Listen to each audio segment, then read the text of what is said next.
अर मी काय करतोय, मम्मीने लावलं मला फॅन पुसायला. तेवढ्यात आपली छोटी क्लायंट होती, तिला चॉकलेट वगैरे दिलं, जेवण वगैरे करून घेतलं आणि मला करायची होती ड्रॉइंग.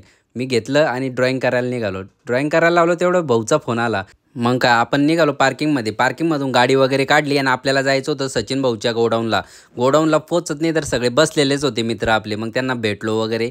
मस्तपैकी गप्पा वगैरे झाल्या आमच्या आणि निर्णय घेतला आम्ही रील करायचा. आम्ही सगळे निघालो वरती रील करण्यासाठी. रील कुठली करायची तर लड्डू मोत्याची रील करायची. ह्या भाऊच्या मागं तर किती वेळपासून लागलो होतो. मग काय कोणी बसायला तयारच नव्हते. आमचे संदीप भाऊ रेडी झाले आणि बसायला लागले. तेवढं पडणारच होते. मग काय 2 माणसं तर आम्ही बटन बंदच करायला ठेवलेले होते. हसून हसून एवढं पोट दुखत होतं ना, मग बसायला कोणी तयारच नव्हतं. मग नंतर संदीप भाऊ बसले मस्तपैकी. त्यांनी आशीर्वाद दिला. सगळे माझ्या मागे लागले होते, तू बस. मग काय बसलो ना मी आणि केला फॅन बंद आणि दिला सगळ्यांना आशीर्वाद. राहुल भाऊचा आणि सुनील भाऊचा नंबर आला. ते काही बसायला तयारच नव्हतं. आलो आम्ही खाली आणि त्या रीलच्याच गप्पा करायला लागलो. लई हसलो आणि एवढं पोट दुखत होतं ना, खरंच खूप आनंद घेतला. किक मारून मारून पार रबर बाहेर काढला होता. भाऊची गाडी चालूच होत नव्हती. मग काय किती वेळानंतर काय लड्डू मुत्त्याचा आशीर्वाद घेतला आणि भाऊने टायर फिरवायला लागला ना.